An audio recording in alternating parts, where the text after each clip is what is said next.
You are listening to the Place We Find Ourselves podcast. I'm Adam Young, and today I'm going to talk about the role of intentionality in trauma. In other words, did the people who harmed me really mean to do it? And if you follow the podcast, you may be aware that Cindy Messmer and I engaged this very topic in episodes 75 and 76. Today's episode is not a repeat of that material. Since releasing those two episodes, I have learned a lot more about this topic from an excellent book called Brain Talk by David Schnarch. Brain Talk by David Schnarch. But before getting into the new material, let me just offer an apologia, a defense for why this subject matters, why I'm engaging it again. Assume for a minute that the people who hurt you meant to do it, that it was intentional. Just for a minute, let's just assume that. Why is it important to name, to identify the intentionality behind their actions? For example, suppose you remember that your dad would occasionally make sexually suggestive comments about you when you were in high school. Why does it matter if your father meant to do that? Perhaps he was just clueless about how his words were impacting you. Here's why naming intentionality matters so much. It's because if you are unsure about whether or not your father intended to make you uncomfortable with his sexually suggestive comments, if you're unsure about that, it will be very difficult for you to heal from your wounds. Similarly, if you are convinced that your dad didn't really mean to wound you, if you believe that he was simply unaware that his comments made you uncomfortable, again, it will be very difficult for you to heal from your wounds. Now, the obvious question is why? Why? Because you can't heal until your brain has constructed an accurate and coherent autobiographical narrative of your life. Your brain cannot heal until it has constructed an autobiographical narrative of your story that is both accurate and coherent. That's number one. Number two, you can't heal until you feel your unfelt feelings about that narrative, especially your unfelt grief and anger. Being clear about the intentionality of those who harmed you, in other words, realizing that they meant to do it, that it was on purpose, is essential for your brain to A, construct an accurate and coherent narrative of your story, and B, for you to access grief and anger. And both of these things are necessary for healing to occur. As you begin to engage your story, or as you continue to, and you are naming the ways that your parents or someone else in your community has harmed you, it is very common to think, okay, I'll acknowledge that my mom harmed me, my dad harmed me, whoever, but I don't think they really meant to do it. I don't think my mom was trying to be cruel. She was just pretty oblivious and clueless about how to relate to her daughter or her son. That's the temptation, to think that. Many people get detoured on the healing journey by the notion that their parents or whoever harmed them didn't really mean to do it. And we have numerous excuses, especially for our parents. My father wasn't cruel. He was just clueless. He was oblivious. My mother didn't mean to make me her surrogate spouse. She didn't realize that she was looking to me to fill her emotional needs. She didn't know how much this would damage me. Or my parents didn't neglect me on purpose. They simply didn't do emotions. They weren't able to engage emotionally. They came from a generation of people that didn't do emotions. Someone recently said to me, look, Adam, my parents are good Christians, and I'm not going to say they did their best, but they really tried. There is immense pressure to explain our harm in any way other than they did it on purpose. Now, Let me say this next sentence as loudly and clearly as I can. And my hands are in the air right now. My arms are in the air as I say this. There is such a thing as unintentional harm. There is such a thing as unintentional harm. Was some of the harm you experienced unintentional? Of course it was. Absolutely. Absolutely. All of you have experienced both unintentional harm and intentional harm. But it's very important to be clear about which was which. Why? All right, that's what I want to spend the rest of our time addressing. And I am deeply indebted to therapist David Schnarch and his 2018 book entitled Brain Talk. Much of what I'm about to explain, I learned from Brain Talk. And, by the way, probably won't come as a surprise, what I am going to say is likely going to be a lot of new information. And so you may need to listen to this more than once. I certainly had to read this material over and over before I grasped it, but it is oh so very important to understand. Okay, here we go. Each one of us has an ability, our brains have an ability that Schnarch calls mind mapping. Mind mapping. Mind mapping is an ability that you developed at a very young age. Mind mapping refers to your ability to map out the thoughts and feelings of another person, like your mother or father. Your ability to map out, to know something of the thoughts and feelings of your mother, your father, your siblings as they interacted with you. Okay, that's mind mapping. For example, when you spilled your milk as a 5-year-old and your father yelled at you, you mind mapped your father, which is to say, your brain had the ability to realize, Dad is mad at me for spilling my milk. Now, I know that sounds basic, but bear with me and you'll see how impressive this mind mapping ability actually is and how important it is to understand it. Suppose some of your spilled milk rolls off the table and onto Mom's favorite dress. You look at Dad, and as you do, you are mapping his thoughts and his emotions. The mind mapping ability of your brain enables you to know Dad is even madder at me now, and he is madder because the milk got on Mom's new dress. Then Mom starts crying because Mom's sister is coming over later, and Mom is always comparing her appearance to her sister's appearance, and now Mom can't wear the dress that she looks best in, and Dad knows all of this, and so Dad is even more upset. Your mind as a 5-year-old has the ability to know all of that information. That's called mind mapping. By reading your father's facial expression and tone of voice, and by listening to what your father says, your brain maps out a rather complex explanation for why your father is so upset. And, by the way, how do you know that Mom feels insecure around her sister? The reason that you know is because you map Mom's mind when her sister comes to visit. And so you know about Mom's insecurity as a 5-year-old. Mind mapping is a very powerful ability of your brain. We mind, as adults, as adolescents, throughout our lives, we mind map each other all the time. So, for example, many of you know the experience of mapping out your partner's mind at bedtime to see if they are interested in sex. Whether you're the partner who wants to have sex or you're the partner who's like, my gosh, I really hope they don't want to have sex with me tonight.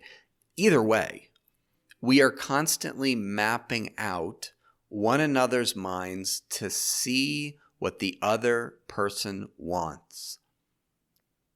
You are constantly reading the other person's thoughts and emotions to try to understand what they are thinking and feeling and wanting. Here's another example. Suppose your father was a violent man who would often lash out at you as a kid. As a child, if that's your father, you will become very skilled at mapping your father's moods and emotions so that you can anticipate his next explosion. Are you with me? This is called mind mapping, and it's an ability that your brain has. I listen to clients tell me stories of harm often, and when I ask them, what was your father thinking and feeling when he said that cruel thing to you? When I ask that, very often my clients will say something like, I don't know. I don't know what my father was thinking and feeling when he said that to me. It's as if they have a gap in their memory. It's as if their mind mapping ability suddenly shut off at that point in their story. So, for example, suppose you told me a story about coming downstairs after getting ready for junior prom. You've just spent a long time in the bathroom with your hair, your makeup, getting ready, and as you come down the stairs, your father sees you. And he says, "Wow, you look stunning, young lady. Better than your mother has ever looked." And I ask you, what was your father's facial expression as he said those words to you? And all you can say is, I don't know, it was weird. It was weird. So I ask a more disturbing question. What do you think your father was thinking and feeling about you as he said, "You look stunning, young lady, better than your mother has ever looked"? And your response, again, is, I don't know what he was thinking or feeling about me. It was just the whole thing was weird. Now, look, what's going on? Your mind mapping ability suddenly stopped working. You temporarily lost the ability to mind map your father, to know something of what he was feeling and thinking about you. But here's the critical question. Why? Why? Why did you suddenly lose your mind mapping ability? Why can't you tell me what your father was thinking and feeling about you when he said you look stunning, better than your mother has ever looked? Here's the point. Here's what I'm driving at. The reason you temporarily lost your mind mapping ability is because of what David Schnarch calls traumatic mind mapping. Traumatic mind mapping. I know, another new term, but just bear with me. I'm going to flesh this out. Traumatic mind mapping is a collapse of your brain's normal abilities. And hear this phrase, here's the key part. Traumatic mind mapping occurs when you are mind mapping someone and what you see is terrible. Traumatic mind mapping, it's a collapse of your brain's normal abilities, and it happens when you are mind mapping someone and what you see is too terrible to see, too terrible to know. It's so terrible that your brain's normal mind mapping abilities become impaired. David Schnarch calls this spaghetti brain. Spaghetti brain. In other words, your brain temporarily stops working properly. You lose the ability to know what your father was thinking and feeling toward you. That's traumatic mind mapping. Now, I laid all that groundwork just so I could say the following two sentences. When does traumatic mind mapping kick in? It kicks in when you realize that someone close to you is intentionally trying to hurt you. Are you with me? When does traumatic mind mapping kick in? It kicks in when you realize that someone important to you is intentionally trying to hurt you. that's when you get spaghetti brain. That's when your brain stops working properly, when you realize that someone important to you is hurting you on purpose. When someone close to you, like your father, is intentionally trying to hurt you, for example, by sexualizing you right before prom, you will experience traumatic mind mapping. In other words, your brain will, in some sense, collapse. The mind mapping part of your brain will collapse. It will stop working properly. Here's how Schnarch puts it. Here's a quote from Schnarch. When we think someone is deliberately trying to hurt us, it blows our mind and our mind mapping ability shuts down. Rather than deal with it directly, we prefer to keep ourselves in a gray area where we remain unsure of that person's true motivations. We get spaghetti brain. Did you hear it? That's David Schnarch. Rather than deal with it directly, we prefer to keep ourselves in a gray area where we remain unsure of that person's true motivations. What's he saying? Here's what he's saying. Instead of letting in the reality that our parent is deliberately trying to hurt us, we pretend we don't really know their true motivations. This is what spaghetti brain means. This is what traumatic mind mapping is. Your mind mapping ability turns off because what you are seeing is too awful to bear. What you are aware of is too awful to tolerate. So your mind mapping ability shuts down. The portion of your brain that is engaged in mind mapping will go offline when what you are experiencing and seeing in the other person is too awful to see. It's too awful to bear. Now, fast forward 20 years after junior prom, and you're in therapy. And you tell your therapist the story of what your dad said as you were coming down the stairs. Your therapist responds by saying, I don't really think your father was intentionally trying to hurt you. He probably just lacked empathy. He probably didn't realize the impact that his words and actions were having on you that day. And the idea, of course, is Dad didn't realize he was making you feel uncomfortable. He didn't know he was hurting you. He wasn't doing it on purpose.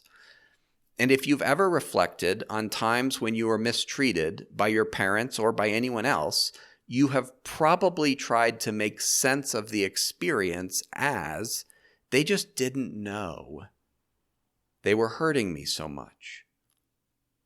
They weren't aware of how much they were wounding me. Now, here's the problem with that explanation. It assumes that your parents don't have mind mapping ability. Do you see that?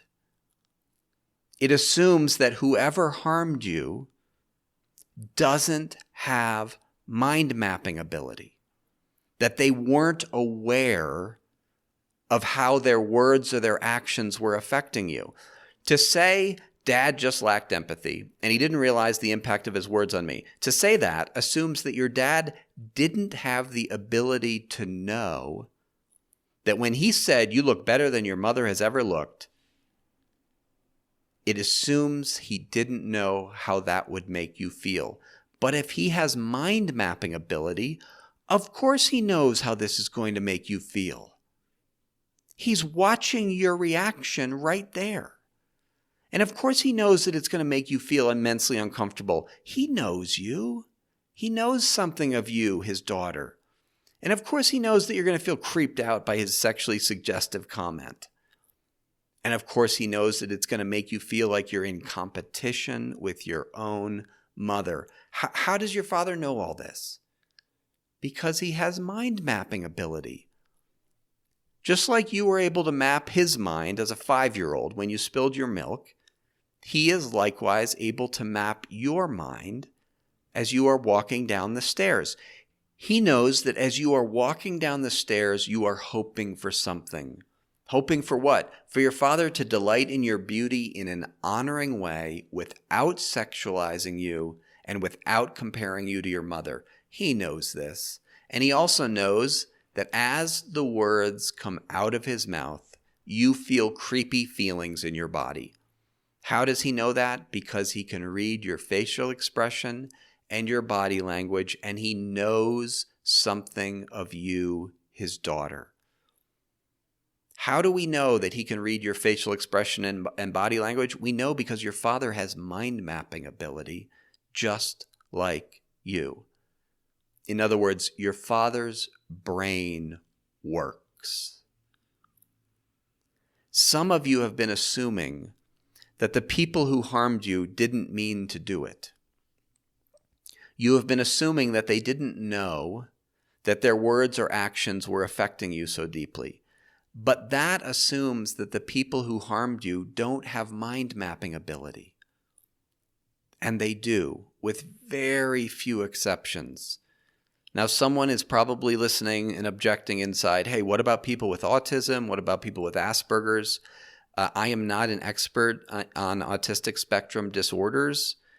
However, if you want to know more about that question, Schnarch does talk about it in Brain Talk, and you can read that section. Okay, before I end, let me just reprise what I said with my arms raised earlier in the episode. There is such a thing as unintentional harm. I am not saying that every wound you have suffered was intentional. I am saying that there is both intentional harm and unintentional harm. And it is really important for you to do the detective work in your own story to discern which is which. Okay, I am going to pause here because frankly, this is a lot of information to metabolize. And in the next episode, part 2, I am going to introduce some new concepts. So tune in next time for the completion of this teaching. And just to give you a teaser, next time we are going to talk about the very important concept of antisocial empathy. Not all empathy is compassionate. There is such a thing as feeling what someone else is feeling or knowing what someone else is experiencing and using that information to harm them. That's a preview of where we're going next time. Thanks so much for listening.